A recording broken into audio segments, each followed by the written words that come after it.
Hey, we are live. What's going Hello. on? It is our normal-ish Sunday Gundam Build Divers ReRise review and discussion. And of course, with me, as always, is this. I can't point the right direction. This guy. So good old RODIMUS13 here as Hello. usual. And actually, he's going to be working on a ReRise kit. Got the core Gundam Earth 3 right here. Earth-3. Even though it's not called Earth-3. It's just Core Gundam Earth Armor. All right, we got Yeah, they people never in. Huh? it's What? like, oh yeah, they never really refer to it as that, do they? No, neither do they Mars 4 or Venus 2. Yeah. Okay, so Huh. we got Calamity Strike, which please stop quoting the Matrix. It's already old.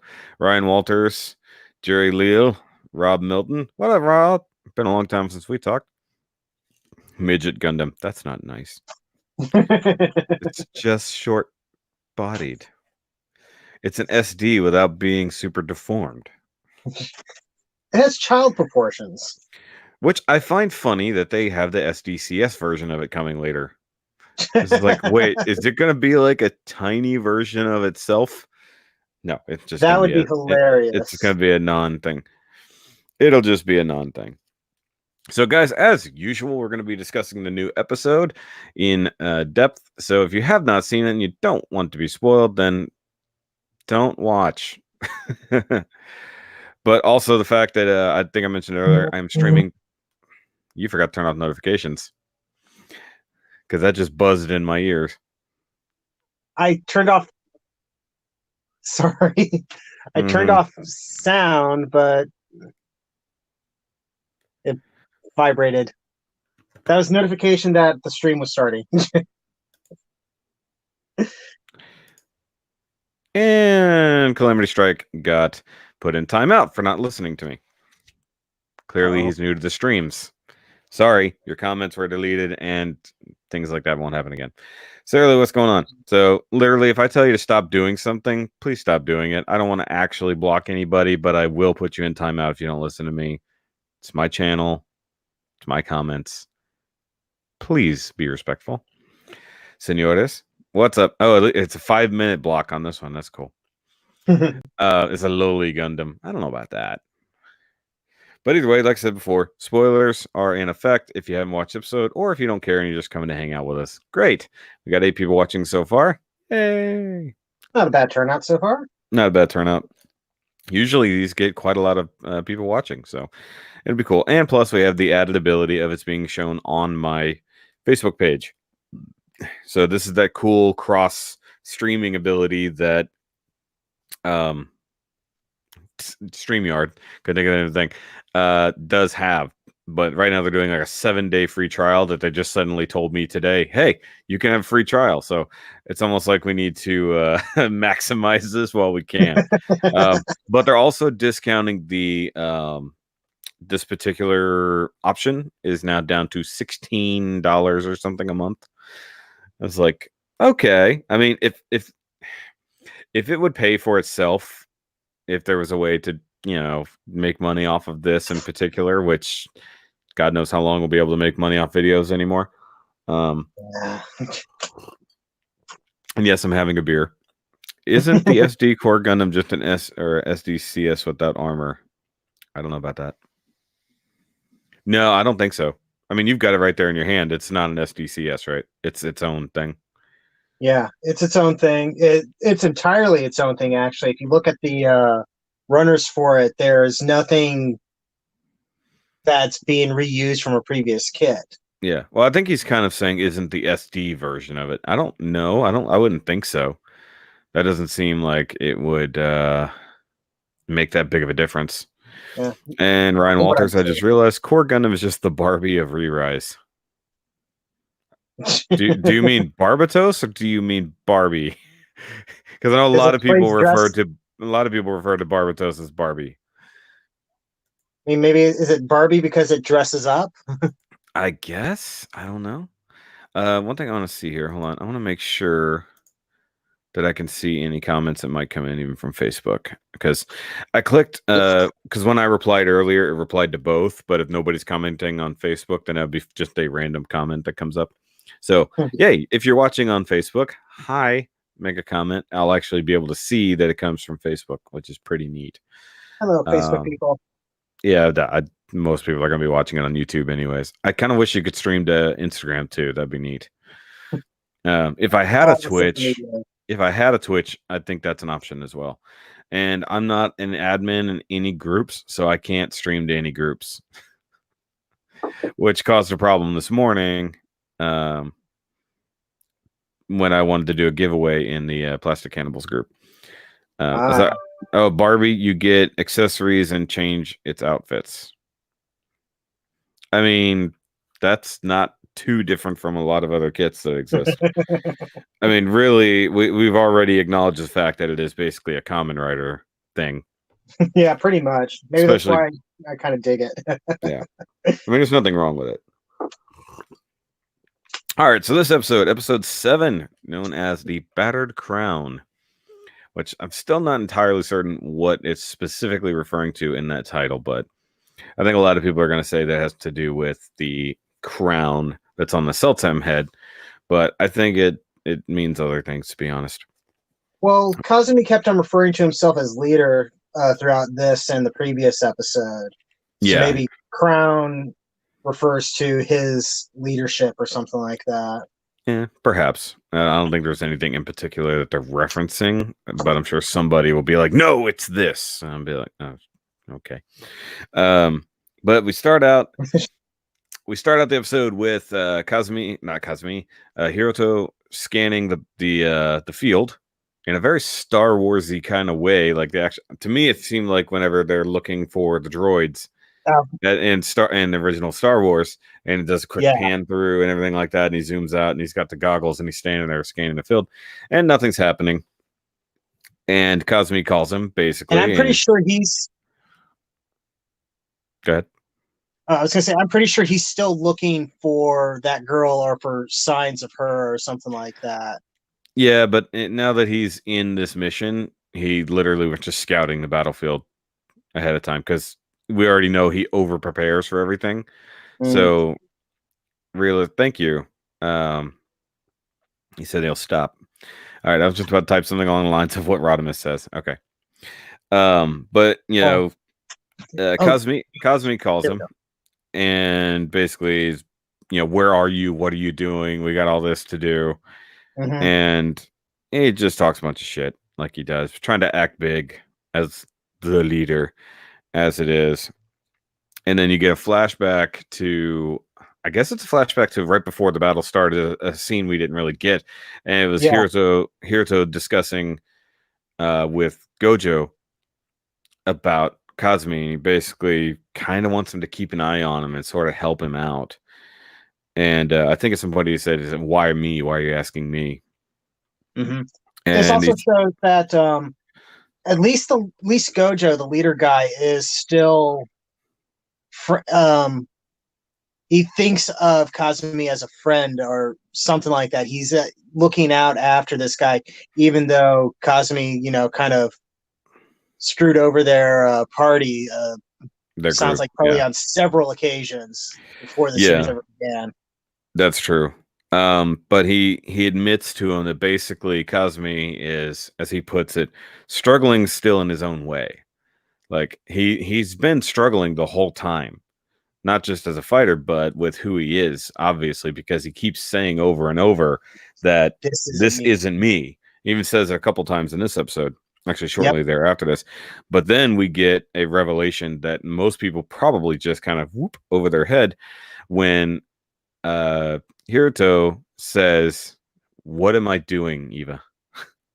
Yeah, I saw. I didn't catch it the first watch of the episode, but when I was rewatching it to take notes, I was like, "Wait, he just said a name."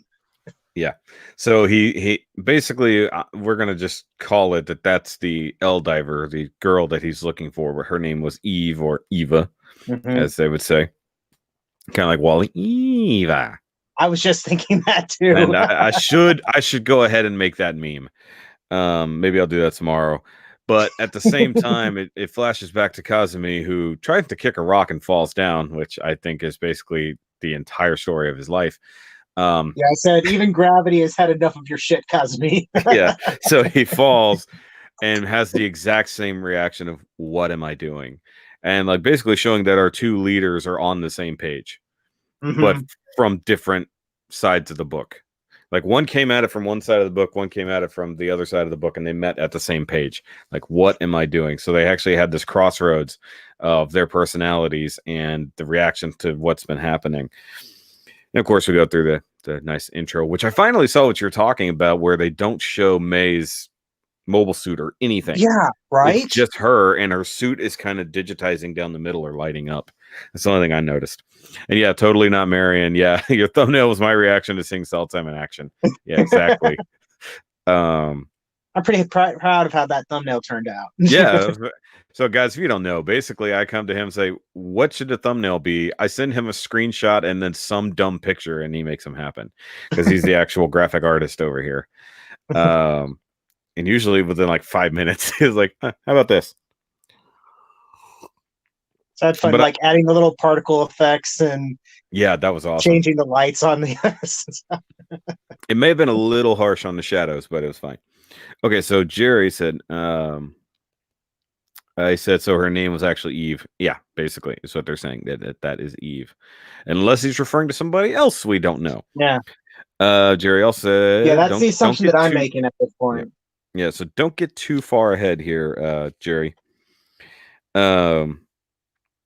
But I'll get to your comment here in a second. So it would come back to the episode or back to the main episode after the intros, which one thing I'm noticing is they're not doing the Gunpla ad directly after the intro anymore. And I appreciate that. You know how previous seasons they would do the main opening theme and then they go instantly into a Gunpla commercial. They don't do that for this. And I'm actually really appreciating that. So they're actually, the resistance is loading up all their supplies. They've got all their weird hover trucks, and everybody's trying to help out and everything. Of course, Kazami just comes along. What is everybody doing? Come on, let's do this. You know, no, they're not attacking yet, and if they don't attack, then I won't get my destruction points again. He's still being the same selfish douche when it comes to that. Yeah, I've written down. It's like he's right about that. They should, pick up the pace, be careful, but he's still going about it all wrong. Because his reasoning isn't you guys should be careful so that way nobody gets hurt. Is like you guys should be careful and move faster so that way we can get into the action and I can get my destruction points. Yeah, it's still always the selfish base of when do I get mine out of this? Because he still isn't realizing what's going on. But it's funny because he even has a moment in here right after this. So he tries to help and speed things along, and Muran stops him. He's like, no, you put that down, Muran. And he tells him, put that down. That's our precious supplies. You don't get the help. And he's like, well, what's your problem? He's like, he says, I'm tired of being betrayed, and I'm not going to let you do that. So don't touch our shit. Basically is what he said. But I love the fact that prior to this, Par had already picked up a box and was trying to help. Yeah, and then like a few seconds nobody later, said anything to him. Yeah, and then May is carrying, May's got like a pile, or it's on her back. I forget. Either way, giant. She's box. Like just carrying it like on her shoulder, like it's made out of foam cork or something. Yeah, exactly. Because I've written down. It's like I have one line I have written down. Par is pretty strong, and then a few lines later I have written down May is stronger. Well, I think they covered in the first one that strength in the game isn't a thing that's really relative. Like it's not based on anything in particular. Like they all have an amount of being able to pick shit up. So you don't think they have stats? I think they might have stats, but your main character stats don't seem to matter much. Because remember when they were training with Tiger Wolf in the first season, they had to basically up stats and stuff like that and learn. Basically, they were just learning things, but their physical bodies made no difference. They don't get tired. They don't get hungry. They don't get thirsty. They don't need to sleep. So strength is kind of irrelevant unless it's something that they came up with. Whereas the actual characters, the NPCs that are doing things like the idiots who are carrying boxes, look, I'm carrying more than you, and then drop their shit. they actually have strength limits. Their characters have strength limits and effort limits. Hmm. But then, at this point, when all this silly argument is going on, Hiroto comes back up from his scout mission, basically. Bitches at him again. What were you doing? And he says, sorry, I hung up on you. And he just continues to rant at him and not accept his apology. Yeah, he's trying to like take to heart the lesson that Gojo was trying to teach him. It's like, Yeah. remember your friends, don't be a robot, basically. Yeah, Hiroto actually listened to what Gojo said. He just doesn't know what to do just yet because clearly he's been without friends for a while, Hmm. at least within the game. And yes, Calamity, that it was very annoying in IBO that it did that every single time. Jerry says Moran seems to be pretty sketchy for so far. I don't think he's sketchy. I think they wanted you to think he was sketchy in the first episode because he's distrustful. But like, you shouldn't distrust him, but he is distrustful of others due to the experiences that we see more of in this episode. Ryan says, I guess real world athletic ability translates into the game. Good to know. Actually, it doesn't seem to matter because your body can be whatever. Your body type can be whatever. It's never based directly on your thing. You can create a character that's whatever. So your actual skills in real life make no difference. Where am I at here? Okay, so yeah, and then May and Par continue to help load packaging and other things like that, and the two leaders storm off in each direction. Well, technically, Yeah. Kazami storms off. Hiroto just sort of walks away. It's just like, okay, done with this. Turns around and fucks off to go do whatever. But like, nothing real happened right after that. But then if Kazumi says, look, if everybody else is just going to do whatever they want, I'm going to go hang out in Justice Night. And oh, look, there's a new Captain Xeon episode. Yeah.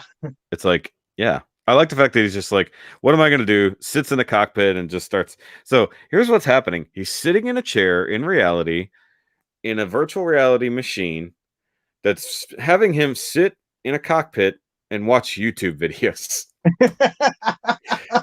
Think about the reality of the situation. It's funny. They've never really expressed how deep the dive goes. It's not, it seems because they have controls, it doesn't seem like it's something like Sword Art Online where you literally are basically asleep and your body is non-functional. This is meaning that you are literally moving controls and doing things. Though with the complex movements that their bodies do, there has to be some sort of level of mental connection, mental control.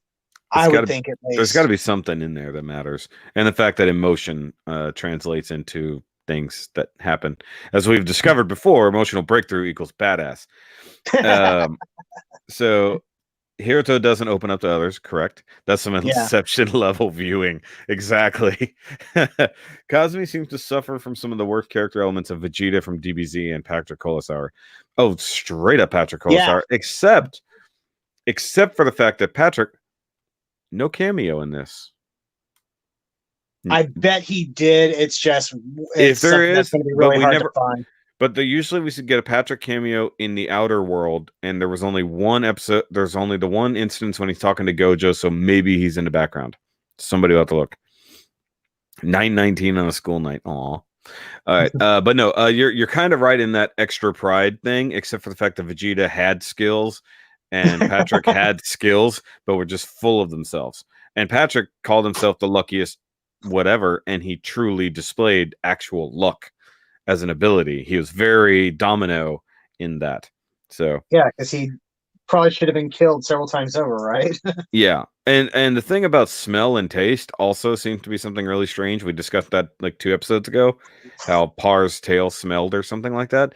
But like, unless that's a new addition to the game where they're adding more realistic sensory things, and that's a whole nother thing.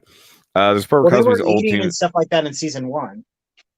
Yeah, they were eating because I guess because it's just a gimmick in the game, but they already discussed that it doesn't do anything for you. He had like one frame near the end, I think. We'll have to go look.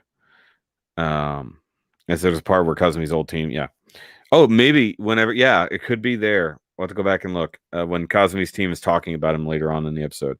That's true.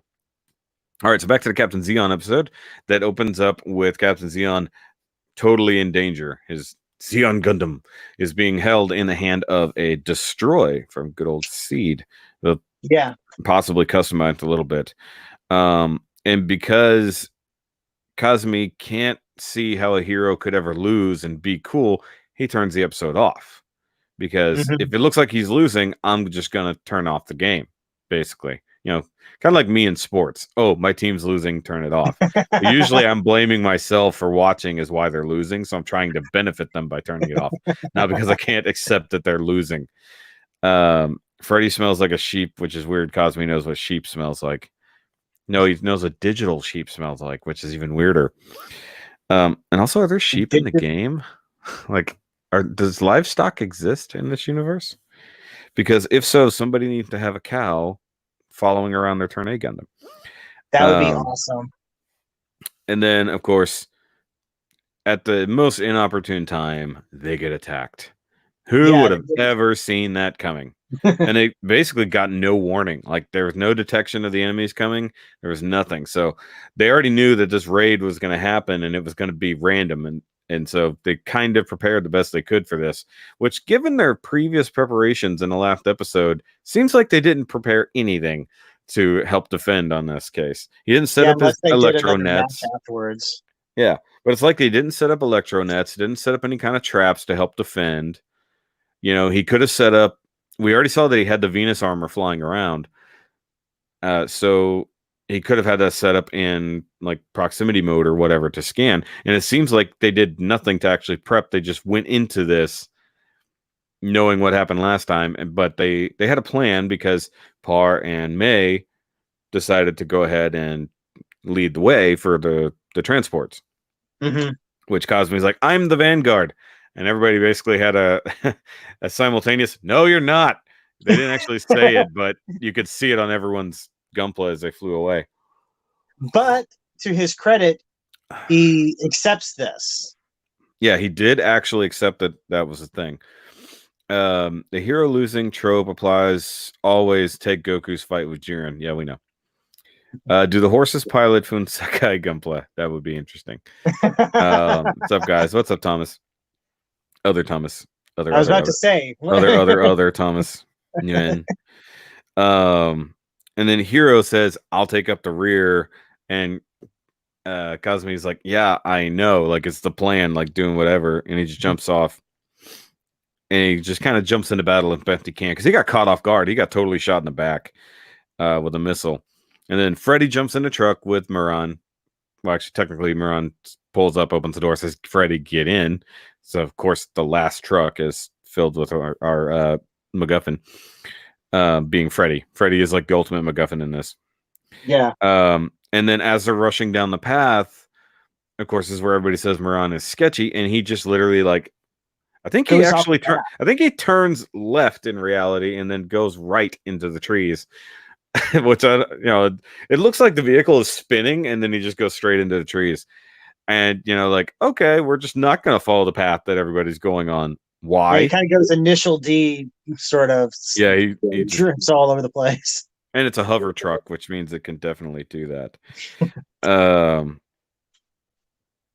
Sorry, I got going back through my notes here. And then Kazumi remarks on the fact that why are they going that way? Because he's a jerk and this, that, and the other. They're talking trash about Muran. And then he has this flashback of the previous battle where Gojo tells him, you still haven't changed. And then he literally like has that moment. He's like, okay, Hiroto, go protect them. And he kind of looks at him like, really? You want me to do this? Like, yeah, I'll take over. I'll take care of this. No problem. You just go. Do as your leader tells you, basically. And so he just hops off and flies away. I know Hiroto said something to him right then, and then he does that thing he always says, freaks out. Form Voltron, Hiroto. I'll form the butt. No. Actually, that should just be Kazumi. Because he's an ass. But yeah, I have Kazumi is learning written down for that part. Yeah, he learned there the same way that, of course, Hiroto did as well. Um, and then I love the moment that he actually says, "Well, it's not like I know you don't trust me to do it anyways, but I'm still gonna do what I got to do Mhm. here." And of course, says it sarcastically, but truthfully at the same time, which does resonate with Hiruto because, like, he got called out for not trusting anybody in front of everybody. And now his own team is calling him out for not trusting, or at least this asshole is. Um, and so he just basically stays there to fight. And then, of course, like half a dozen one-eyes surround him at that point. And we already know he can't battle worth a shit. Let's just be honest here. But we I don't flash know. over. We'll see later in the battle. Well, shortly after this, he can't even hit a particular one with his lance. That's right in front of him. He keeps trying, keeps missing, even comments on, I can't hit him. But we jump over to Muran, who discovers that, lo and behold, there's enemies over here too. Go Yeah. figure. They surrounded us in every direction. But they also kind of had a reaction of why, or even Freddy said it, why are there enemies here? Mhm. So way off the beaten path. It's not like Freddy knows this is a game and they should follow some rules, but the fact that Muran doesn't seem to be super surprised by this, and then they get attacked. And this is where I lied to you before you watched the episode, and I Yeah. told you that somebody died. I was going to say that Freddy dies, and then when it got to that moment, have you truly believe that Freddy did die after being attacked?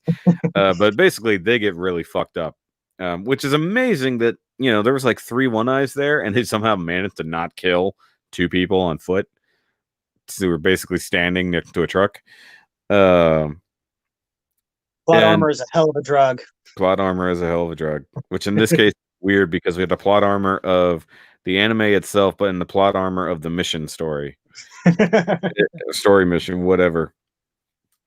And the one thing is that he actually remarks that he has to carry out the mission as well. So we already know that for some reason he's like hardcore dedicated to making sure that this mission happens, whether anybody else does. It doesn't matter. He needs to make sure the mission happens. And then, of course, sitting there in the flames, he flashes back to when the Seltsam actually betrayed them, and you know he's sitting there yelling "Why" up at, you know, an uncaring Gunpla, who looks like they're about to shoot him, and then somehow he escapes. And then, of course, right then, Hiruto comes to save the day. Yeah, Hiruto gets a hero moment. Oh no, he came in and he shot the one eye. Who would have ever guessed that happened? It's they're definitely they've done it every single episode so far. But I like how this episode has sort of relied on the others doing their business, because we have seen May and Par actually managing to clear the path, you know, either by literally destroying things in front of them or taking out a couple of one eyes. I just call them that. I know they're Death Army, but I don't care. I like calling them the one eyes too, since that's what the puppy people call them. The puppy people. Okay, so Jerry said, I want to know if Muran tried to hire the Seltsam or something along those lines. No, clearly he's obviously discussed the fact that at some point the Seltsam was there to help them and then betrayed them.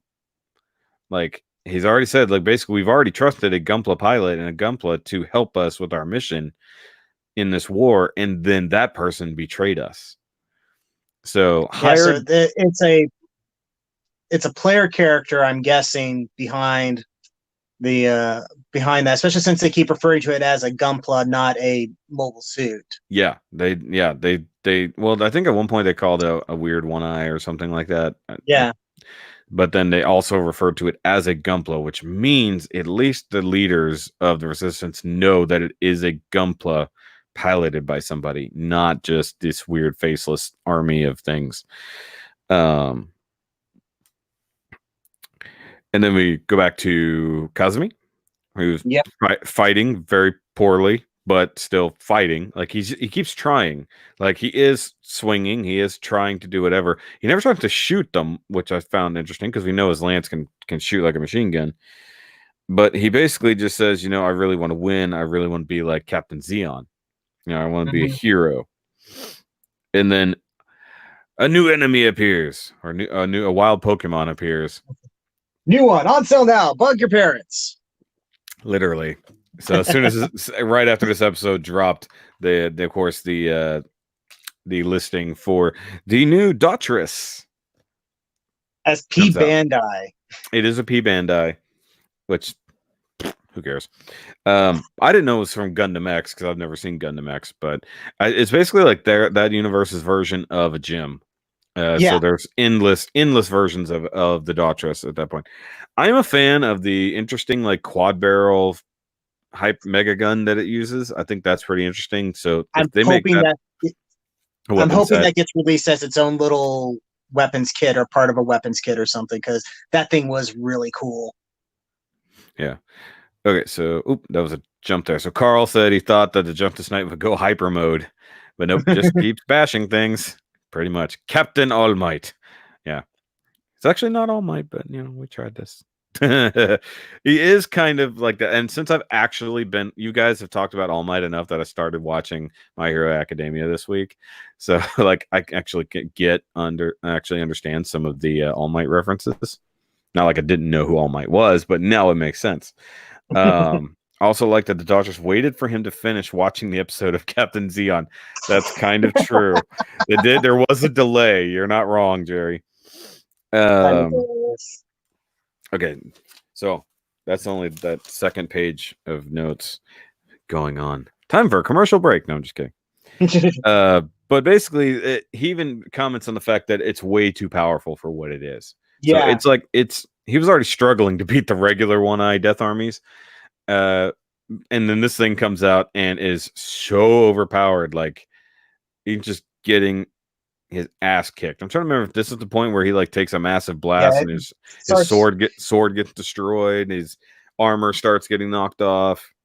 But the thing what I have written down here is that that the Justice Knight can friggin' tank. It takes that full blast, straight to it, and then gets up again, and he just starts wailing on things. Yeah, so it is clearly a well-built Gunpla, and it's pretty tough. Like most of the sacrificial armor pieces go away. Even his shield eventually getting broken, his cape getting broken, which I don't think we ever discovered if it has a purpose other than looking cool. Potentially helping it fly. I think it can spread like wings. But we even see that Hiroto is even struggling with the one eyes that he was fighting that were on the other side. So it seems like they're getting stronger. Like you would expect your opponents to get stronger as the missions progress. But this is a bigger jump than they've expected. They struggled with the giant ones 3 episodes ago, and now even ones that are here on this level are really giving them a run for their money, with the exception of the ones that were ahead on the path, which Par and May seem to be able to deal with. They were struggling at one point, but they actually managed to clear it. Took care of them off panel. Yeah, off panel. We don't need to look at these two characters. We've already dealt with them. It's like these characters need development this episode. Come on. And then we go back to Freddy talking about why the DiVERS are so great of warriors and good people, so to speak, even though as a team they suck. Like they don't really work as a team. They can't plan anything out. But regardless of that, they still fight. And they keep getting back up. They keep fighting regardless. Yeah. And, they're fighting for us and they don't have to. Well, it's like, it's not exactly altruistic. It's a video game where they have set mission to complete. So that's a weird thing in there. And of course we get the guy, the untrustworthy guy or untrusting guy changes his mind. Mm-hmm. We knew that was going to happen eventually. Either he was going to change his mind or he was going to die betraying them. Those are the only two ways that trope goes. I still think he was being an ass. No. He was still being an ass, but he doesn't know any different. We're talking about their literal existence is on the line in this case. Because as far as we know, when people do die in this mission, they stay dead. We just haven't seen anyone die. We haven't seen anyone die. It clearly has happened, but we haven't seen that. Yeah. And then of course we go, Kazami basically just getting wrecked right and left, standing there just taking shots, and he flashes back to clearly whenever his team was talking crap about him. Probably the time when he actually eventually left the team. Mhm. And it's kind of sad, some of the things they're talking about him. And then he even keeps saying, this isn't me. Isn't me. I Yeah. should be better than this. I'll be better next time. That kind of He wants to situation. shine. He wants to be useful. Yeah, exactly. And so we're starting to see that his kind of blowhardness isn't necessarily a selfish thing. It's he wants to be able to do. He wants to be awesome, so that way he can be awesome for his friends, To for his his team and his team. friend, yeah, because he's been so useless. But the problem is he always lets his own selfish. Yeah, But his selfish needs come from the fact that he's been useless. So he's trying to find ways to be useful so that he can be recognized as being useful because he's failed so hard. He's like, yeah. will I fail again? Spoilers, maybe if necessary. I think the HG manual says it's a type of glider unit to use in tandem with the shield as a communication system. That's pretty cool. I mean, obviously, it should be something. It shouldn't just be there for no reason. And then B I mean, nuts. it's based off the Justice, so the Justice had that backpack wing thing that could come off and fly around on it. So That's true. Getting a little glitchy there. Okay, so jumped up again. It says, it says a lot when even with Kazami, Freddy still had faith in the build divers. Yeah, he basically says, I have faith in them. And he says, well, maybe that's a little too familiar to really be talking about the creators that way. Perhaps they do better if Kazami just self-destructed at the beginning of combat. That'd be so bad, though. Like, that's true.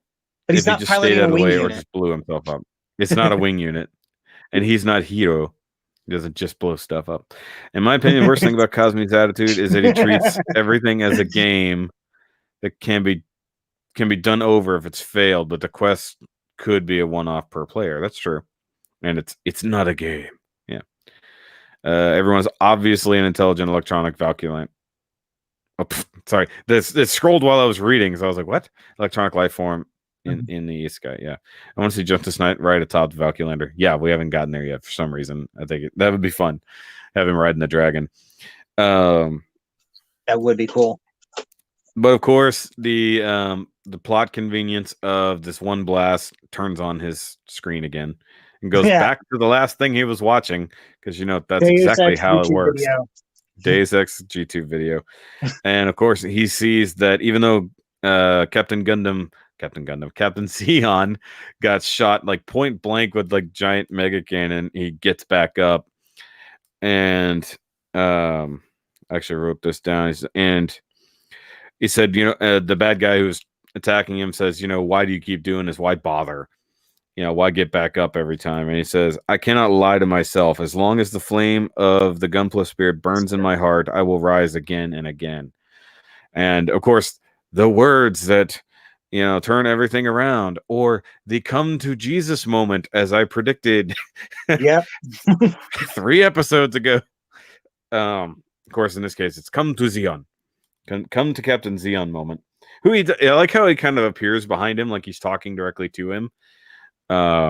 Yes, I thought that was silly and awesome at the same time. Yeah, if he didn't like turn around or anything like that. He's just sort of like he's over my shoulder watching me and guiding me, kind of. It felt like something out of My Hero Academia or even Gurren Lagann. Well, any of the time that the inspirational hero talks to our insecure hero, even though it may not be directly, totally makes sense. Those words are kind of cheesy. Of course it's fucking cheesy. Yes. They have to treat it like Naofumi treats the world of Shield Hero. It's an anime.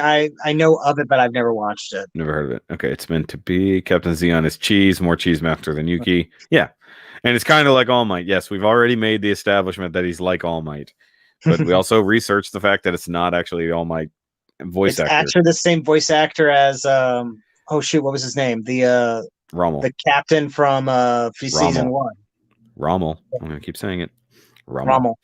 He's kind of our Lieutenant Raoul's stand-in, since unfortunately that guy's gone. But of course, at this point, he does the thing where he blindly catches the club coming at him in his hand, which was pretty cool. Not gonna lie. Part of That was me like, awesome. and like, of course, he has his moment. Like that voice actor really kind of killed it in his whole. Um, this time, I will finally become a true hero. I will become my true self. Because it's what he basically said. It's like, look, you've got to find your spirit of Gunpla inside you. You can't just basically copy what other people do because every single one of us is different in what we do. But you've got to basically find your reason to get back up. And if you keep letting it keep you down, then you're never going to really get up from this. So those are the inspirations he needed to hear. Yeah. Because, yeah, because I am here. All my reference. You know, for a show that was pitched as a mech isekai where four loners have come together, it's nothing like I expected it to be. Do you mean that in a good way? Zeon is almost annoying as Krapazami. That's funny. I think the idea, the parallels is he's basically copying Captain Zeon as his hero. So he tries to act like a hero, but he isn't one. But now he's literally have to have a self-realization moment of, I have to make myself a hero. Nobody else will, and I can't actually do this like this, you know? Yeah, when after he catches the club thing, Yeah. I have written down. It's like this is where we what was that written down? It's like this is where we see that the Justice Knight is actually like a close range brawler and tank. Yeah. Basically, And it's almost as if this mobile suit isn't really meant for long range combat like he's been trying to use it. It's supposed to be get up close and personal and punch things until they fall down. Well, the thing is that it's clearly like mid range and close range because he's got a lance that can shoot, but that's it. But he always charges in headfirst in the battle and tries to strike down whatever. And he doesn't have any powerful long range attacks, so he can't like do anything. And defense is okay, but he's not even strong enough to beat any of these things at any point. He can hold him back, he can defend himself, but he's never able to defeat anything when everyone else has so far. But I liked the parallels here where Hiroto comes to save him because he's literally about to die again. And then they're showing the parallels in the episode of Captain Zeon where the freaking Gaza brothers come to back him up unexpectedly. Now, mind you, that's a show. This is the thing that everybody have to remember, that Captain Zeon is a show. It's not really like what something is that people are actually going through. And of course they set it up like it's a freaking anime within an anime, basically. And I actually liked that moment. I thought it was funny just because. What are the Gaza brothers? Because I feel like I recognize those are the three that he beat the first time we saw him.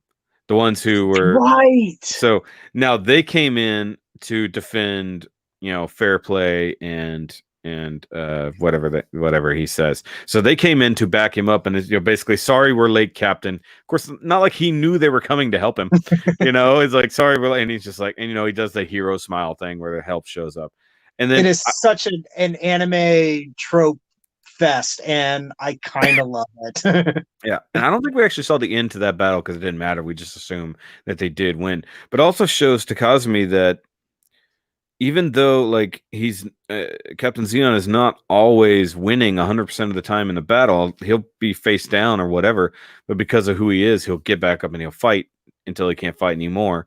And in this case, we also see that basically the power of friendship can change people. And Captain Zeon basically, actually, no, Captain Zeon didn't say that. Gojo actually says it later on. That if he's surrounded by good friends and a good team, then it can change. Then he can change, and that's basically what they're saying about Kazami in this moment. And then, of course, everybody shows up at this point to come help. They find out that the other two have made it to the rendezvous point, and now they've doubled back to come help everybody else survive. And they start beating everybody else, but the Daughters is still there. And they're like, and Kazami, with his busted ass Justice Knight, decides, I'm just going to charge in as usual. And I love that May's basically like, trying to say the way you beat it is, and he rushes all the way in, getting shot the whole way, and punches straight through the thing. Yeah, very Zegok versus Gem. Yeah. From First Gundam. Okay, yeah, the shot lance and the gun barrels aren't meant to do major damage, but it's a distraction for the lance to getting close. Yeah, like I said, it was just never meant to really do the thing. Um, hold on, let's scroll back here because there's a lot of Yeah, I think we comments had there. a lot. Can I scroll? Oh, I I can. can, so it's fine. Um, okay, so we went back to the Rising of the Shield Hero. 4 guys get isekai. 3 treat the world like a game. Uh, and it's real world. Only one person realizes it. Okay, yeah. Instead, Nafumi learned to work within the world and its people. Yep. Okay, Jerry, it's a lot better than I expected it to be coming off Build Diver Season 1. Yeah, that's basically it. Skipping that comment for right now because we're getting there. Also has Vulcans. That's true. He does have Vulcans. And the beam emitters on the legs are visible, but he doesn't use them. I always found that interesting because we know that the Justice has basically beam sabers on its legs or feet. Jason says he's not liking any of the suit designs. I'm sketchy on some of them, but other ones I can deal with. I know personally I've been enjoying the heck out of them, but maybe I'm just real easy to please with stuff like that. You are. Excuse Not me. gonna lie. Maybe Maze Wadam Pod transforms into be cool, which says it has 2 eyes. We don't know what it does, and we also know that it so far it doesn't have a kit, and we don't see it in the opening credits, which is Which is interesting. worrisome. Well, the Infinite Justice is a mid to close range mobile suit, anyways. That's true. Shin beams. Uh, I don't even mean shin as in the front of the leg, not shin as in shin from whatever. Beam sabers, beam boomerangs. Beam boomerangs are so stupid. They make no sense. Lance reminds me of the ones from the GNXs. Yeah, it's basically GN lances. Both of the ones that are used in their lances are very GN lance like. I'm glad with Par's development, GNX is the first student universe to use it. That's true. He isn't screaming anymore. That's true. Yeah, Par isn't having emotional breakdowns anymore. Yet we still haven't seen the past that he kept flashing back to. He actually is getting kills. Yep. He only had half a fist by that point, so he managed. Yeah, so he punched through the thing with only half a fist, which was crazy. I Yeah. think it was just it's basically what it came down to. Like I said before, emotional breakthrough equals badass. He couldn't have pulled that off before having his realization. He sure as hell would have been able to punch through anything. He was getting shredded at that point. But also, we learned that there's some stormtrooper aim happening because Yeah. they were shooting all around him, and then a couple shots clipped his helmet and didn't do any damage. Like he got shot basically right in the V fin and nothing happened. So it kind of just depends. It's really strange. Oops, I went the wrong way in my notes. Oh no. Yeah, I turned It's the page. ruined. I turned the page the wrong way. Oh yeah, okay. So he wins. The mission ends, and he finally gets a point, and he actually like cries and everything like that when he sees that he really got a point. And then Yeah. that's when it went back to his old team, and the 2 kids are like talking shit about him. He'd be like, probably losing as usual. And then Gojo's like, I don't know if he's got good friend. Basically the power of friendship can change someone. Is really what Yeah. it came down to. So my response to that is, well, then how shitty of friends were they if they couldn't affect him? Yeah. I don't have any notes on that part, but yeah, I was kind of mentally going, it's like Gojo is the only one that really seems to He was a be a friend. friend to him. And even then, Gojo still turned his back on Kazami in the end. I think it's just as a good leader, he had to kick him to the curb as a So team for leader. what's best for the team, Yeah. basically. Yeah. I mean, if you got 7 people on your team and this guy's literally dragging down the entire team, you got to cut him, even if he's your friend, even if you have stuff in common. Yeah. You're not going to give up on him.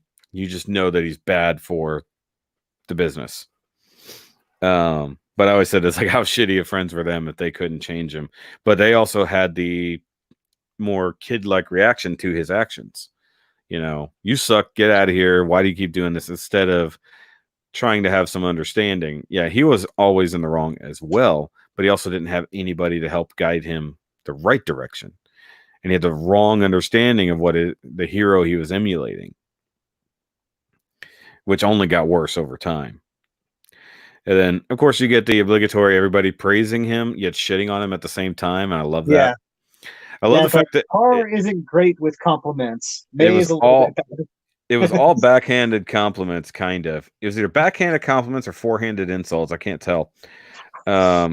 Because one way or the other, they all said something positive about him. Even Hiroto kind of dropped his cool voice or his cool demeanor to talk Yeah. about him. And it's first time they've actually looked like a team. So the team is evolving as it does in anime and shows like this. All right, so yeah, the one based on Sun Wukong was the most supportive member of the old force. Yeah, that would be Gojo. Gojo. Oh, so they're having the discussion on the reason he could punch through it easier because he's missing fingers is because it actually reduced the surface area and made it stronger for the impact. I'm like, while that's technically true in the physical sense, if he's doing a fist, it doesn't matter. He's hitting with that, not fingering. But I like the fact that he helped him up. He put his hand out and he shook his hand. That was good. Yeah. That was a nice anime hero moment. Nice recognition that you always got to get. Question is, after this episode, will Kazami be a useful member of the team or continue to be as much of an ashtray on a motorcycle? Or as much use as an ashtray on a motorcycle? Well, Par was instantly better, so Kazami will be instantly better to a degree, but he's got to get his skills up. Now that he can believe in himself, he just has to develop the skills and potentially rework his Gundam because it just sucks. Not as useless as card games on motorcycles. That's also true. Solitaire on a motorcycle. Yu-Gi-Oh reference. Oh God, yes. Okay, I don't know if that was intentional, but yeah, 5D's reference. That's hilarious. Which this show wasn't terrible. It was just dumb. I'd like to see they do a real type proportion Musha style. Well, Gundam specifically, introduced. I think the line card games on motorcycles. Oh, I said specifically, I think the line card games on motorcycles is a reference to Yu-Gi-Oh! Abridged. Oh, okay. Which I've watched, but I just. By the way, I've had a banner set. I just forgot to turn it on. It's like I forgot I could do that. Yeah. It would be cool if we actually got a real Night Gundam. What? Oh, Totally Not Marin has a thing. He was about to take his hand. Because that's right. I actually have written down right. here. They didn't do it. They actually didn't take it. You're right. I forgot. It's like I have, you evil bastard, you're interrupting their moment. That's right. Or fart in a spacesuit. Yeah, that's funny. So yeah, they had the dramatic moment ruined by the entrance of the ultimate evil so far. Which I think wasn't even the shot fired. I think it was literally the entrance to the area shook everything so hard. And then a giant explosion from the base. Yeah, he blows up the base even though, nobody's there. It's empty in theory. Yeah, in theory, the base is mostly empty. If not, it's just a building and there's nobody there, which you'll be able to tell by scanning. So that was just the symbolic, I'm going to blow up your base so you can't come back to it. So the Seltsam, we actually get to see in action because we've seen it standing amongst fire prior to this. Now, the whole concept of Muran hating the Seltsam seems to be tied to that Team 4 clip at the end of that one episode. It's possible that was that incident.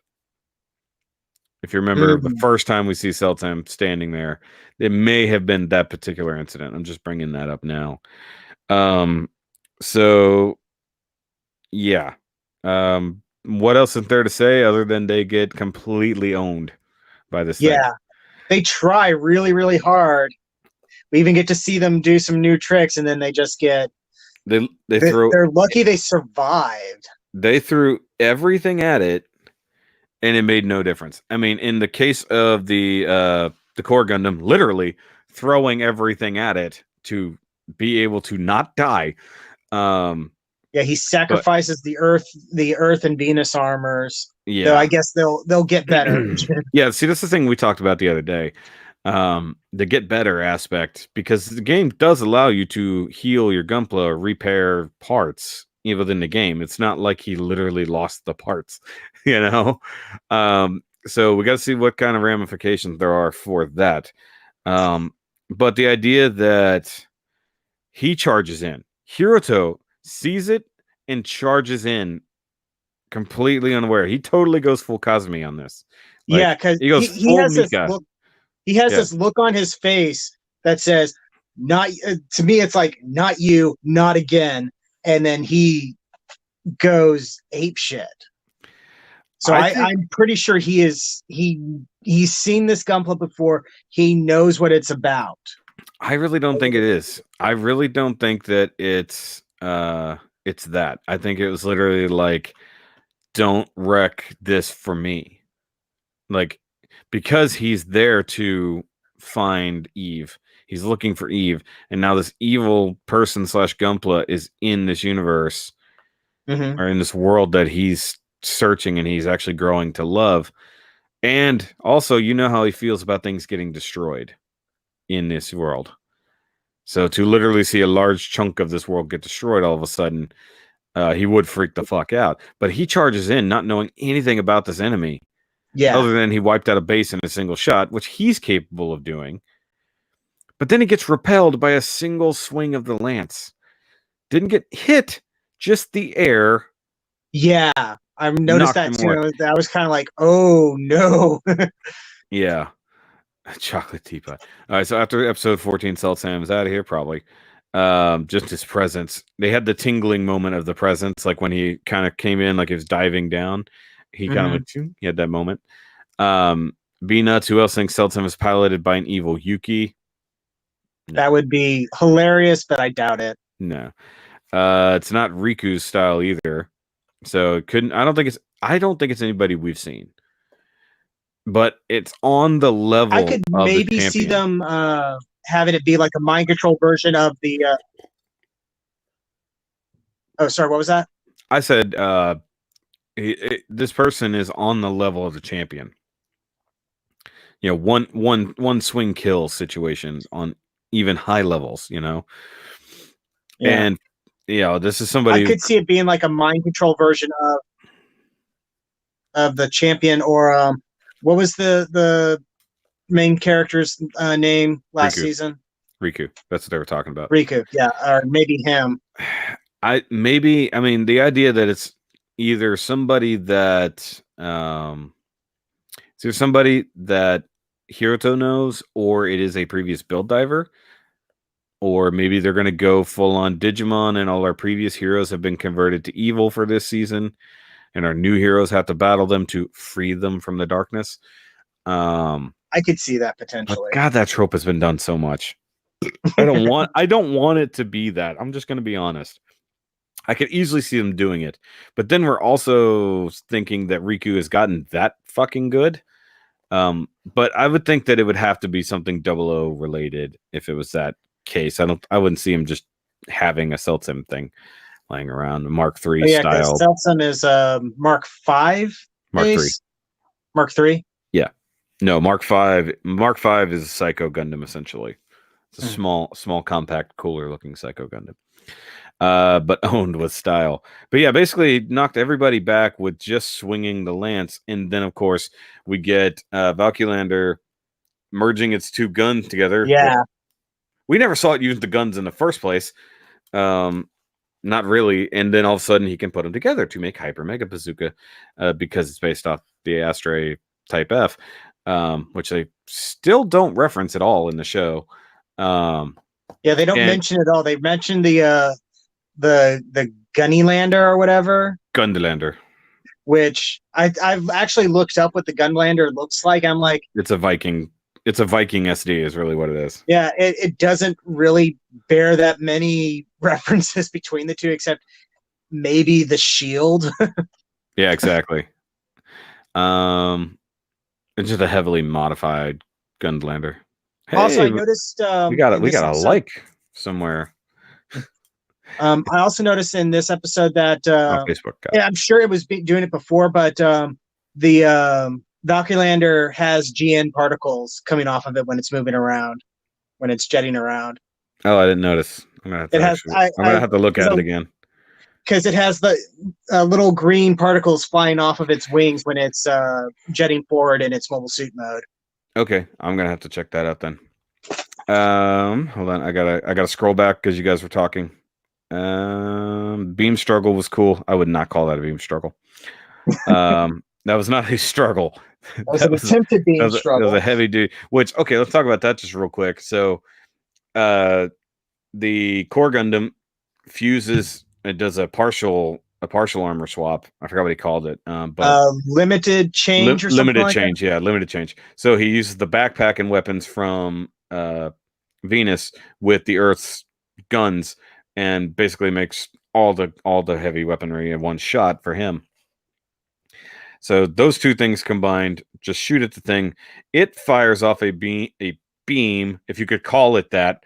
It's like big, giant, moving energy stuff that Yeah, the sort way of, it moves around like yeah, some it sort of snake or like tail. flames, kind of. It was weird, and they couldn't stop it. And they almost had that Vegeta moment of no, they almost had that beam struggle with Goku. Of course, that's when he throws everything at it, and they basically just run because there's no other way they're getting out of this. And then, of course, it ends with them seeing a giant crater where they used to be. Seltsam pilot just, of course, being checked the hell out, and then they get away. So let me keep reading here. I still think he knows who the Seltsam pilot is. I think he knows them, but doesn't know they're piloting the Seltsam. You got to have that surprise, like, oh, it's you, not I know this Gundam. Doesn't seem like he knows the Gundam. Seems to have a history with the pilot, but the way he kept saying the name, like it sounded familiar, but was foreign. Some say that Lane. Oh, is it L's unit? Maybe. From the Double O movie. Yeah, I know what you're talking about. It's even drag. Oh, God, if they make it that, it doesn't look like a female face though. Do you mean they kept ramming celestial beings units? Yeah, it looks a lot like that in L's, but that's just the GNX 4, anyways. Meijin, he did have a Meijin look to it, but it was basically that same deal of when the Meijin was taken over by the system that they put on that I can't remember the name of off the top of my head right now. I didn't know if I wanted to sell some, but now I'm feeling the type of way about it. See, this is the thing. You can see the bear kit, but until you know what it does in the show, you don't care about it. So it's hard to care until you see the reason it's hyped. Now that we've seen Seltsam as badass, people are going to probably pre-order it faster than they were before. I'm still not really going to order most of these kits because I don't need them. They're cool. But I don't like the one arm aspect, the weird arm aspect, which other people are talking about here. See, I like the asymmetrical thing of it just because it's something different from what we normally get. Yeah, but if it didn't scream I'm the antagonist, then I'd probably like it more. Fair enough. Keep in mind that Hiruto has some beef with the OG build divers. I don't know about beef versus some type of experience that left him with this wanting to be alone. So something happened there. We don't know what. I just want to see Riku get kicked around. Okay. Seltsam Gunpla, big hand is a disgrace. Oh, dang it, it really jumped. I tried to scroll down like two things. Uh-oh. Is a disgrace to the kid. Seltsam has orange parts for no reason. Carry over from Cheese Master. And they're orange because they're orange. Orange parts. Yeah, they're reddish on the thing, but they're orange kind of on the kit. Maybe that's why he hates build divers. I mean, he's on the level with the champ by the end of his season. I don't think Riku was really one-on-one with the champ. I think he just had a powerful Gundam and was lucking out versus somebody who really didn't want to hurt Riku. Yeah, the hand sucks. The hand is limited articulation. Yeah, no kidding. Notice the particles. It's got hollow on the inside. Why is anyone ever surprised that something is hollow on the HG? GN particles are plastic particles. Could be either. But being that it's GN-based suit, odds are it's GN particles based on Estrella. Yeah, fingers don't move or hollow. Such a shame. Not a surprise, once again. Not plastic if it's all digital. It's one of those things. GN particles, Minovsky particles. Could be Minovsky particles. Estrella type of GN particles makes sense. And embody system. Thank you. Couldn't remember what it was called. I knew it was something like that. I think I'm just going to get Seltsam equipment pack. which is interesting. I just like the weapons. I'm gonna be honest. I'm fine with most of the weapon packs that are coming from this series because they're pretty cool things. I just would have to have something I'm going to line up to make a custom with, and I'm slightly customed out at the moment. If you guys haven't figured that part out, there's been a lot of customizing in this year. Seltsam, you can't even get two to make a symmetrical build because it's the wrong hand. That's true. It's so asymmetric you can't just buy another arm. And then right below that, Ryan says buy two, and you can have a weird extendo arm on both sides. You can't use it on the other side. Nope. No name vibe on the Seltsam. Looks good, but hideous execution. 100%. Yeah. Could no name also not telegraph that it was the antagonist? You know, that was my problem with it. Gee, I wonder who the bad guy is for the first half. It's probably that one. And I hate the fact that the thing was in only 2 episodes. It was a pretty cool and powerful Gundam. You have 2 long right hands or 2 normal left hands. Yeah, it's not symmetrical. You'd have to move the thumbs over. Does no one else fill in their pieces? Some people do. I have before. I filled in hollow pieces with glue and other things. I did that on the second Leo custom that I've been working on. Yeah. Okay, so Ryan said it right here. Riku was not equal with the champ at all. He and the ogre gave it their all to beat him to get through, and still the ogre or Shari stayed behind to fight the champ after that. Just try to make a werewolf mech. Yeah, I don't get that. Either way, so we'll come down to the final revelation of the episode. That while their mission was over and they lost the base and a lot of supplies, they didn't lose. Because they find out the real mission actually laid with Muran, which is why he was acting. Exactly. So it's why he was acting so strange. So he gifts them this pendant, as he called it, which clearly looks to be some kind of control unit or key or something like that. That clearly looks like same tech as the One Eyes use, the same gray, same purples. Probably a key to get in the Silver Tower, if I had to guess, because he literally says it's the last key to turning the tide. Those are the words from his mouth. The last key to turning the tide. And their mission so far has been laid out that they're trying to get into attack and destroy or get into the Silver Tower, which is much further away, which is why they were bringing everybody together. They were just combining all their efforts into one place. I'm going to try to use I forgot about that. Use Lupus Rec for a werewolf custom. Men in Black 3. What is that? Men in Black 3. The real mission was the friends made along the way. Yeah, the real mission was the friends made along the way. That's true. That is kind of the lesson from this episode. Is it Marlin or Marion? Is it to us Marlin? I think that's an L, not an I. Totally not Marlin. We've been saying it wrong. I thought about making a werewolf out of Barbatus Lupus, Lupus Rex, and Wolfhead from Gion Ultron. Do what you want. Doesn't matter. Gunplow's freedom and all that. Yeah, some people need their freedom taken away. But basically, they find out this is their real mission. This thing was what they were escorting, and it's really the point. But the fact that they didn't fail when they thought they would, even though their mission was complete, like we did see that their mission was clear, or that mission was clear when Kazami beat that last Daughters, which means Seltsam is not part of the mission. No, he's some sort of outside force. Yeah. Or he's a player character that is working for the bad guy side or something like that. Yeah. Oh, MIB3 Key to the Universe / Galaxy. I thought that was no, they were after the key that activated the system that protected the Earth to keep the bad aliens away. And then the dude with the thing, oh god, I hated that movie. The guy with the thing in his hand and the freaky eyes he wanted to disable that and try to stop them from launching it into orbit where it could activate.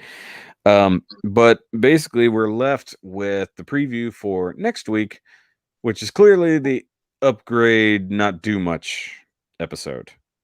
We know what we're facing, sort of. We see May once again talking to Maggie, probably getting plenty of excuses. probably going to talk about Seltsam and say like, hey, can you find out anything for that? Basically, I kind of want a longer conversation than the like 1 minute to 30-second thing that we get with that as an exchange. And I want her to eventually say like, hey, we should talk to Maggie. I've been doing this, but as a team, we should go. Because she hasn't really opened up to the team yet so far. So everybody, we're getting our way around. So now we've worked around to our fourth person. Yeah, she's next in line, and then Hiruto would round things off, basically. Yeah, come back around to Hiruto, basically. But we get to see in the real world, he's going to be interacting a little bit more with Hinata, stuff like that. So we'll see what happens there. But this should be the May episode, which I misspelled her name the other day. Actually, it's like I spelled it the more Asian way, not the American May. MAI or MEI. Reveal of the White Core Gundam. Maybe. It's what you kind of see that, but unless it's an actual upgrade, I don't see why change the core Gundam at all, because everything else is just add-ons. All the power comes from the add-ons. We've seen that the regular core Gundam in the first episode could do stuff, but it was clearly not the more powerful form. We do know the white armor is coming, whichever planet or moon or whatever it is that's associated to. But we also know from previous things that he has at least 8 built already and ready to go. But I don't think he saw the Tupperware. The Tupperwares, yeah. But one thing I don't think we've ever addressed was that weapon that he won. Didn't he give it to the other people that were doing the mission beforehand? I don't know. I may have missed that because he went to customize it, and then I thought we never saw it again. Do you guys remember? Oh, that's right. He 3D printed something. Yeah, he 3D printed. He printed the parts, runners, and took them home to customize it. But that was after he talked to Par, when Par was basically doubting himself. I can't really do anything cool. That was before Par had his episode.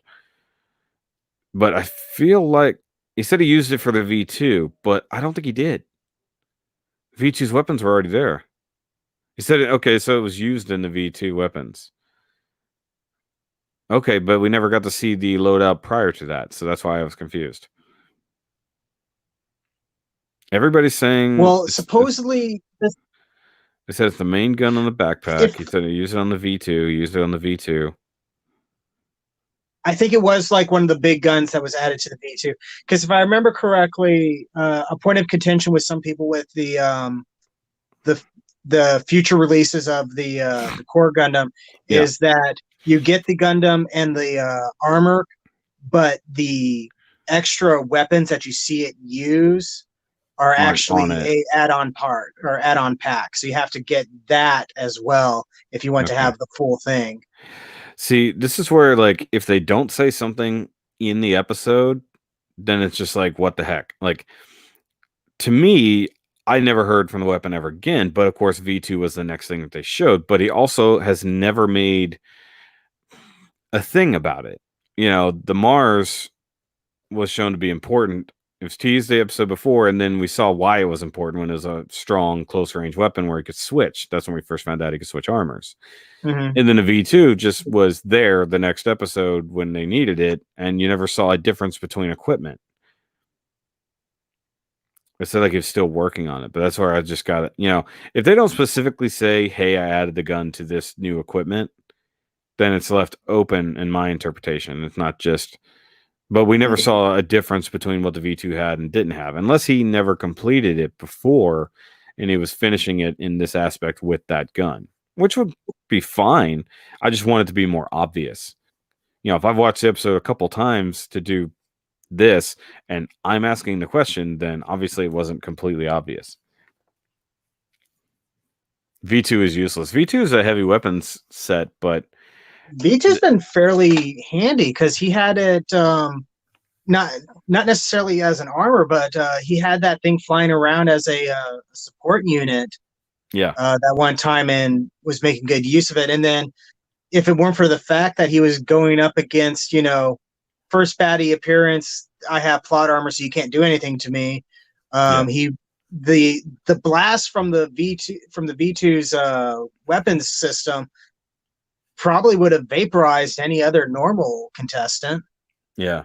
Okay, so B-Nut says V2 is for sustained battles, not as powerful as Earth-3, but Earth-3 can run out of power faster, like Unicorn with the Beam Magnum. So its output is higher, but it uses more power, so it doesn't last as long, which we've seen him run out of power with it in the Canyon battle when he had to reload. But the V2 hasn't had enough screen time to really know what it can do other than it had a buttload of weapons. You know, it's definitely made for more heavy weapons output and usage, you know, more options rather than a gun extension, you know. Hey, Blazing Oshawott, what's going on? Really, truth be told, the armors haven't featured nearly as heavily as I thought they were going to, mainly because I guess since these initial episodes have been focusing on other characters, they haven't been focusing on Kirito and his mobile suits. True. Because I was anticipating like what you were thinking was going to happen, where it was going to be every episode is Kirito and his new armor. Well, but he keeps it much like Kamen Rider. For the most part, he defaults to the original armor for most of it, and then we'll switch just per usage. And if it doesn't work in a single episode, then they usually default back to the main weapon for whatever reason. Something like that. But I don't know. V2 hasn't had the explanation like, hey, you know, we knew what the Mars 4 was for. I'm just gonna stop referring to them as the Gunpla kits and refer to them as they are in the show. So Venus, he never said, "Hey, I brought this along because I think we're gonna need heavier weapons for this, just in case." Whereas the Mars was definitely shown for its main close combat heavy sword. And yes, totally not Marlon. I have gotten a super chat before. However, I'm not actually on YouTube. So if I was sent a super chat, I don't know that I would know it. So final episode, Hiroto gets a L's armor. No, it'd be funny if the Jupiter armor was L's armor. That'd be funny. Because for the L's, right? Super balanced default armor. Basically, it's powerful enough to basically get everything done. But I feel like if he had other ones, it's very Iron Man-esque. Like he just started coming up with reasons to build very specific armors, but the main armor can get so much done. Yeah, I mean, it's very much Iron Man 3, where he created so many backup armors, but really only needs the one to get shit done until he runs into a very specific problem. And now, of course, we're going to be running into different things. Once again, I don't understand except for the aesthetic choice, unless we're told why this new white version of the core Gundam is different. The one that we haven't even got to the name for yet, right? Yeah, it'll come out next week, since we'll probably see it either next week or week after. Because I assume the next week we'll barely see anything happen within the game. It'll mostly happen outside, at least within the mission. And we have not gotten an update from his dad in a few episodes either. Oh, that's right. And we were thinking you had the theory that, or was it you, or was it somebody in the chat that had? It was both of us. That maybe he's writing the scenario. He's writing the mission, basically.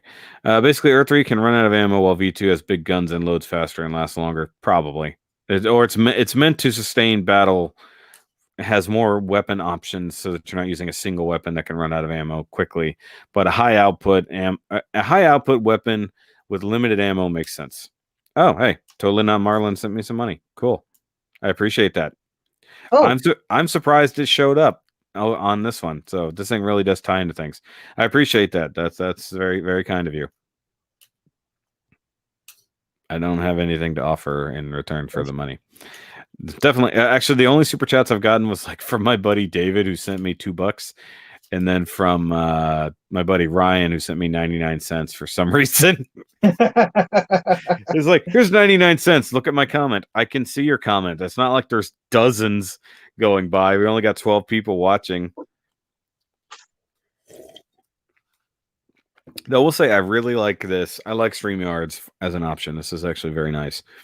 Yeah. Super convenient compared to Hangouts. Accidental bleach got spilled, thus the white armor. Though actually, I totally got a bleach feel from the Seltsam whenever it knocked them away with just swinging its sword.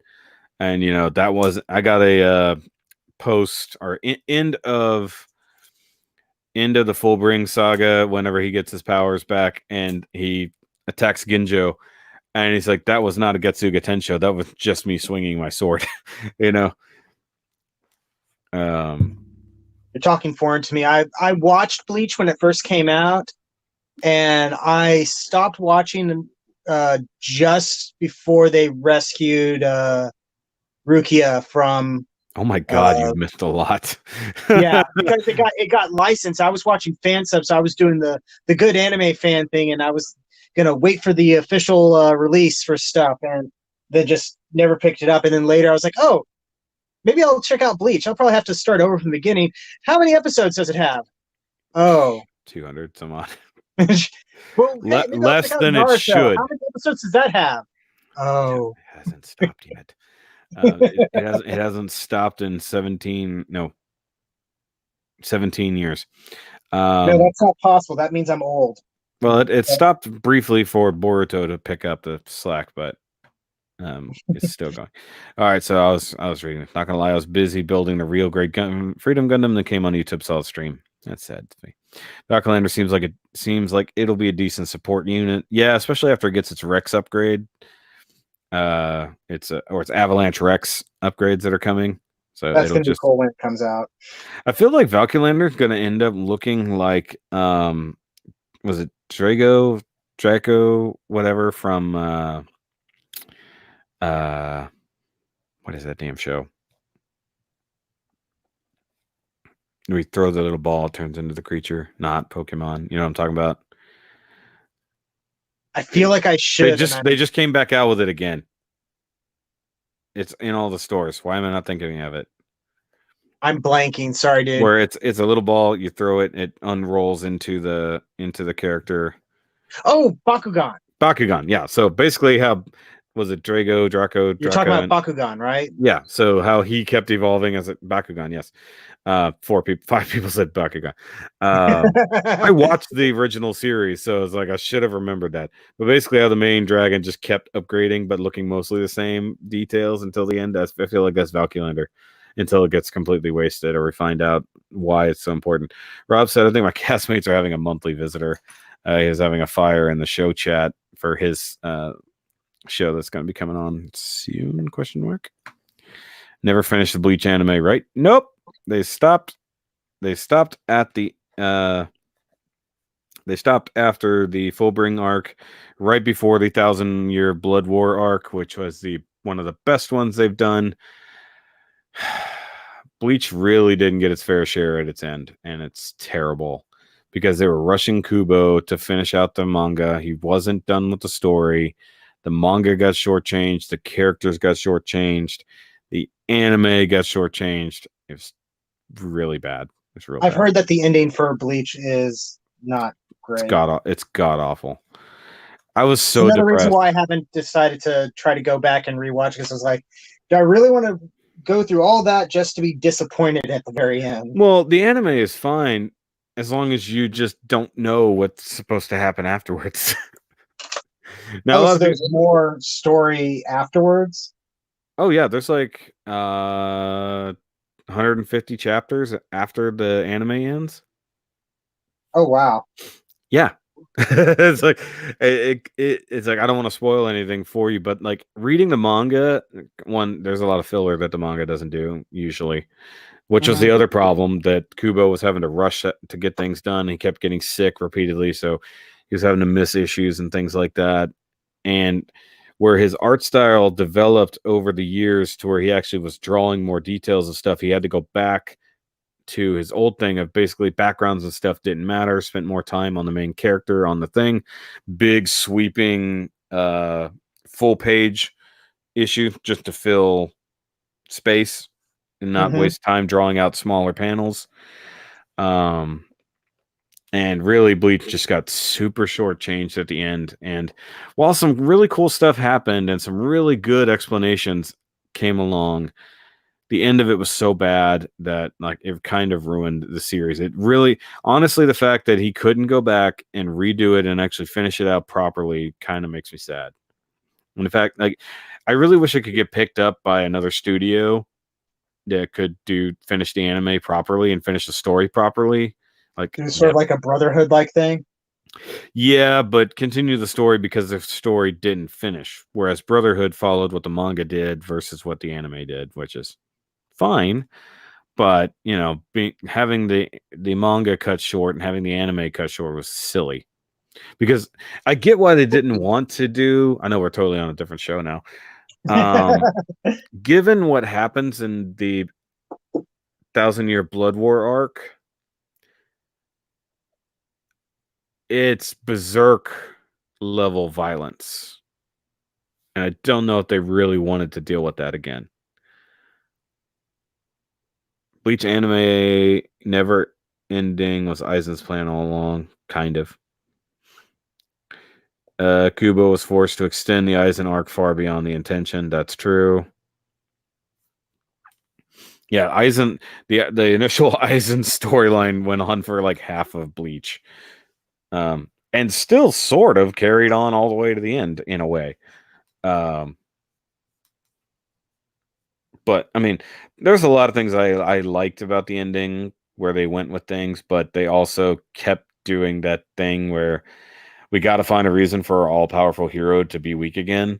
And then kind of like what happened with Naruto when they made an enemy so powerful they literally wrote themselves into a corner. They did the exact same thing with Bleach. Created an enemy so powerful they literally couldn't do anything and had to come up with a BS way to beat him. I love the fact that we're both wearing our Double October 4 shirts. Yeah, I did that on purpose. By chance, I just you didn't know I was going to wear this shirt. Well, I knew I was going to wear this shirt. I had planned on it. Okay. If I had to choose between getting a Valkylander or Seltsam, I'm getting Valkylander already. So I probably would get Seltsam.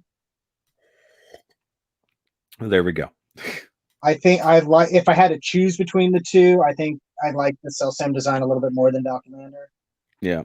Seltsam is from Legend of Zelda. That's not to say I hate Valkylander or something like that. Okay, so Blazing Oshawott says Seltsam is from Legend of Zelda's Blazing Oshawott. That's the name of the person. Twilight Fortress. If I remember correctly, it translated to strange. Seltsam is like German for strange or something. I actually want to know how to say it. The proper pronunciation, not just that. I would hope they work in Kubo to rework the last arc into his ideal. That's what I want. I want somebody to produce the final story arc properly, not rushed, bring back all the voice cast. I assume that most of them are still alive. I don't know if anybody died.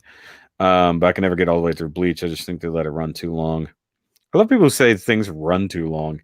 It's like, no, the problem is it didn't run too long. The problem is that they were forced to make up bullshit and extend it to get to the real thing.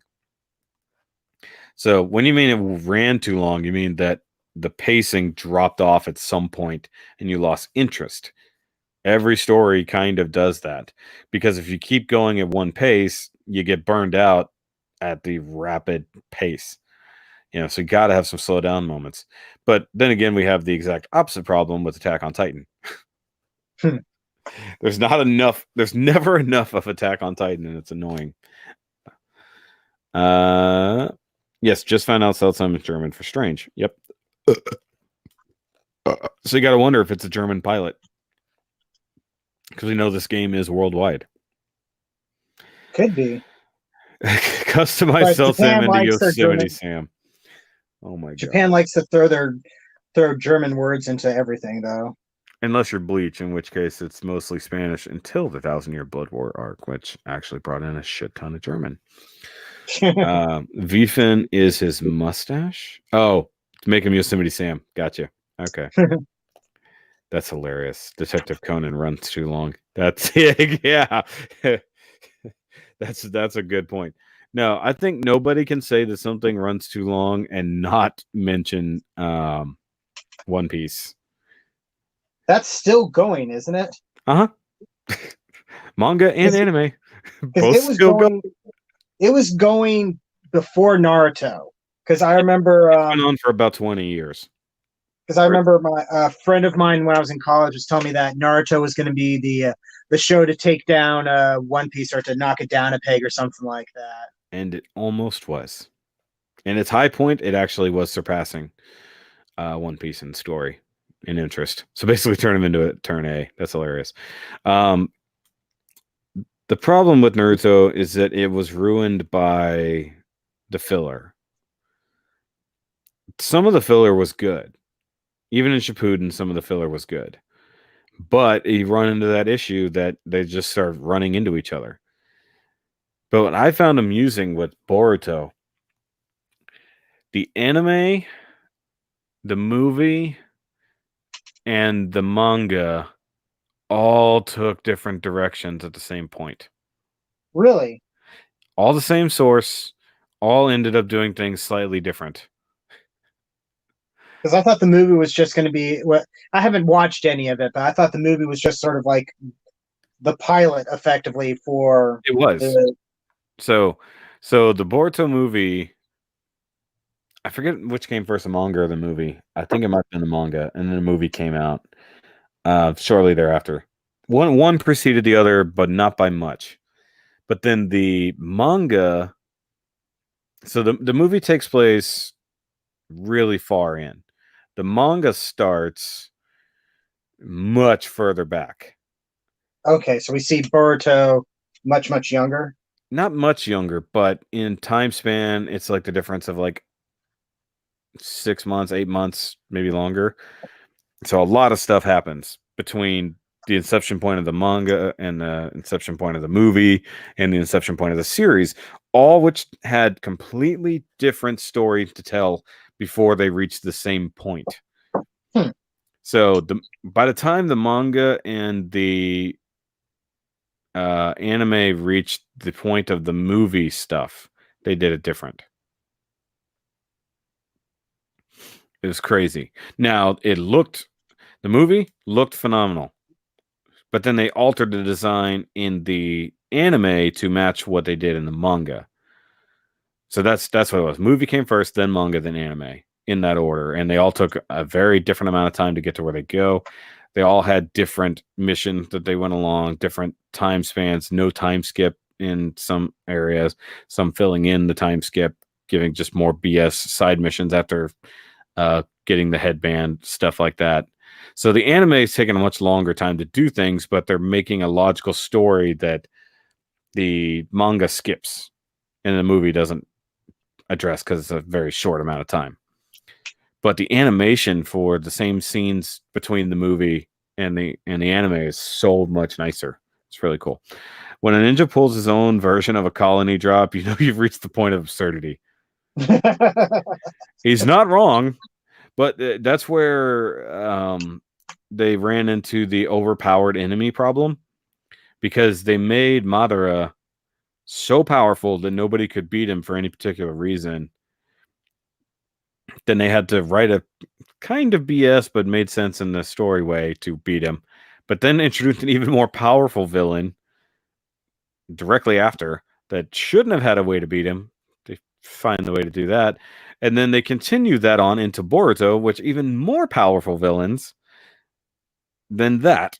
And we're already talking about beyond planetary level enemies that they have to fight.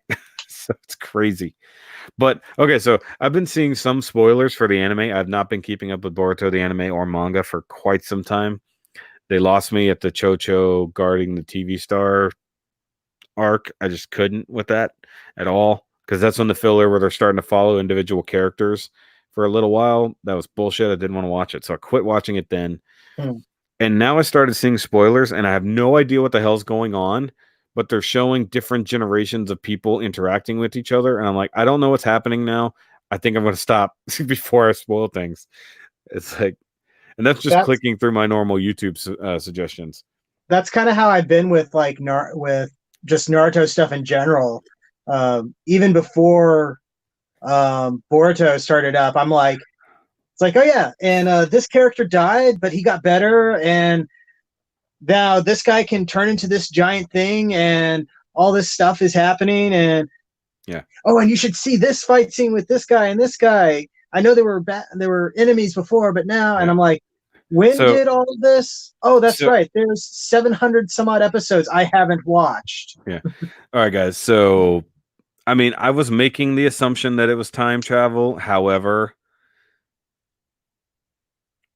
obviously, I don't want to know more because if I do want to watch it, I don't want to know how we got to this point. But clearly, time travel is now happening in Boruto to where he's going back to the Naruto age when he was a kid and stuff. So it's really strange because I already saw where Naruto and Boruto are interacting at the same age as a clip, and I'm like, what the fuck is happening? So obviously, I need to know what happens because the very beginning of Boruto is a time skip already to where he's basically an adult. Everyone else is dead, and he's fighting some mystery guy that we don't know.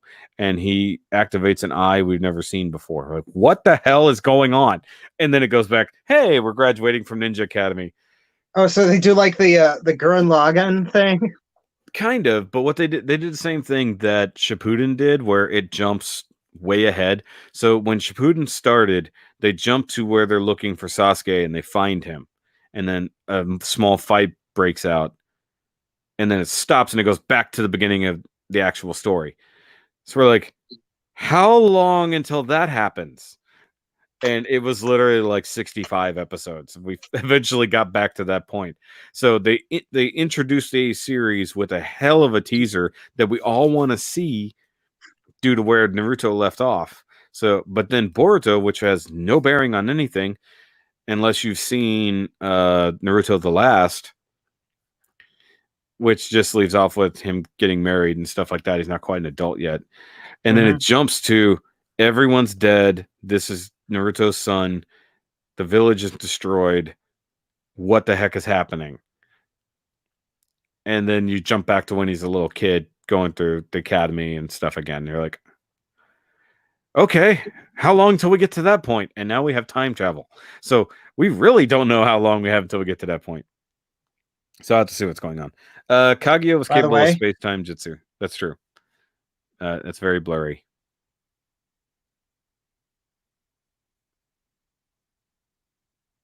Wait until your internet catches up. Okay. Can you hear me now? Yeah. I know you're trying to show off the core Gundam. Yep.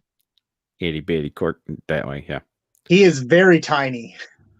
So strange looking. Have you been painting on it? No, it's just the lighting. It's just the lighting. I did some panel lining and stuff like that, but okay, so hold on. Fundraiser challenge, watch all Naruto Boruto in one sitting. There's literally no way to do that. Yeah. You cannot. That's like more than like 2 weeks worth of watching. Guys, okay. You got to understand that Naruto as a series has existed since I was a teenager. Yeah. When I did my most top 15 emotional moments in nerddom, it had been almost 16 years since the story began, and I did that last year at some point. So, I literally grew up with those characters. And if I started from the beginning of Naruto, went all the way through, I'm going to skip the filler, skip the post-battle filler, and go straight to when he leaves with Jiraiya, and then jump straight to Shippuden, like the manga does, or the canon collection, as people call it. You would still take you weeks watching 8 hours a day. Yeah, because, I mean, it's like Naruto itself, not Shippuden, had like 700 plus episodes. Shippuden had 700 plus episodes, and Boruto is starting to get up there as well. Well, no, not that many episodes, but there were quite a lot. There were several. There was like 200 some odd in the original series, and then 300 some odd in Shippuden. Because the manga itself, episodes or issue 700 was the time skip to the future when Naruto was a dad, and we actually got to see Boruto for the first time. Which is funny because our first exposure to that had nothing to do with Boruto in the first place. He was actually on a trip with Sasuke's daughter, which is really funny. But actually seeing Naruto fight as an adult now that he's basically got his powers on lockdown, pretty awesome. Tryon Tyrion Gundam. Instead of Tryon, Tyrion. Oh, I remember the anime came out. I was 12. Yeah, I mean, I was like 15, I was driving at least, so I was 16 or 17. Because I was freshman in college, so that would have been 2002. Yep. Because that's when I was starting. I went to anime club and stuff like that. I think we watched some of it there, and I had friends telling me all about it. Wait, have we ever discussed where you went to school? Me? Yeah. No, I don't think so. Where did you go to college? Stephen F. Austin. Oh, okay. You went to SFA. Okay. Yep. Well, because it's funny because we had an anime club at Kingwood. That we actually. Yeah. I was just. What are the odds? But yeah, I was actually. Okay. My last year or two in college, I was actually president of the anime club. Of course you were. Oh, this is funny. I don't know if you can see it here, but I have a Naruto headband hanging up here, and I would wear that at meetings and stuff like that. Nope, what's that? I went to widescreen to see if I could see it, but you can't. I mean, I've seen it. They don't know. Yeah. But yeah, I got this. I think I ordered it online because you couldn't find it in stores yet because Naruto was still that new. Yeah, exactly. And that's how, and it has the black outline, which is, at least at the time, was how the like Japanese versions could be distinguished from the ones that were released locally. Oh, that's an interesting question. Is Macross/Robotech older than Gundam? No, I don't think so. Because Gundam, first Gundam came out in '79. Yeah, and Macross is somewhere in the early '80s. Because the thing to remember also is that first Gundam created the real robot genre, basically. There were, and then you get your Botam, your Macross. Yeah, but there was a couple series that preceded Gundam, but they weren't popular. It was one that first popularized it. You mean American Idol with Jeff Butts? Yeah, that. It's not wrong. 1982. Yeah. Macross was 80 to 91, so Gundam still technically preceded Macross. Licensing was weird. Of course they were. Macross is 82, Gundam is 79. Mazinger was pre-Gundam. Yeah. Mazinger was still Super Robot, though. Yeah, I mean, it wasn't a real robot like you're talking about, like something more realistic. Why do I have Facebook notifications? What's going on? Oh, nothing important. Okay. We don't talk about Harmony Gold. Are we sure? I don't know. Either way, guys, we've gone on for long enough, and it is a school night for, well, not me, but him. So, guys, thanks for coming and hanging out as usual. I really enjoy actually being able to do these on a weekly basis. Hopefully, we'll be able to maintain it on Sunday evenings so that everybody knows when we're going to happen. I've been doing a lot of live streaming lately just because it's fun, but I'm also not uploading a lot, so I guess it's a trade-off. The video that I did last night with Joey talking about the whole COPPA thing, the COPPA thing, all those YouTube changes that are coming. If you don't know what we're talking about, or you want a little bit of answers along with some funny stuff that we talk along the way, go ahead and check that out. I know it was a long live stream. It is what it is. But we really kind of go over it in depth. We even go through some terms of service issues that some people were having, understanding what YouTube actually does for you. But the idea is that in reality, nobody knows what's going to happen. Nobody knows what the future for YouTube is at the moment. But if you want to help support YouTube as a platform and the creators that you love, go check out the links that I've shared on the Facebook. I have it pinned at the top of my Facebook page, and you can go to the FTC page and you can voice your opinion and your thoughts about the whole situation and what should be done. You can also sign the change.org petition that might matter. Who knows? It's something you can do because, frankly, the whole mess basically could be an end for YouTube as an entity and may end up seeing a lot of your creators screwed for the rest of their lives if things go the wrong direction. So if you care, go check these things out. All right. Actually, I think they're actually in the link of this video too. I could be wrong, but check that first. Check the description of this video, then go check out the Facebook. And of course, for all it matters, go subscribe to my buddy over here, because he at this point he's putting out more content than me. So go watch his page, because obviously he's going to have the Earth 3 Gundam review coming sometime soon, as you guys got a teaser of that tonight. So go watch it on his channel, because I'm not going to be reviewing it. Just say channel not for kids to go, right? Nope, that's not even close to being correct. Nope. Because frankly, that doesn't save you from anything. In fact, that makes you more liable. It's scary stuff. It's actually a very, very scary situation that a lot of people are not taking seriously enough.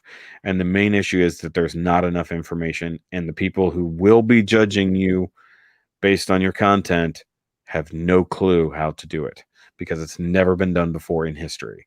So, yeah. But we'll see you guys later. Have a great week. Check out the video tomorrow. The build logs for the Star Destroyer start at 4 a.m. here over on my channel. Do you have anything coming out this week that they might want to know about? Let's see.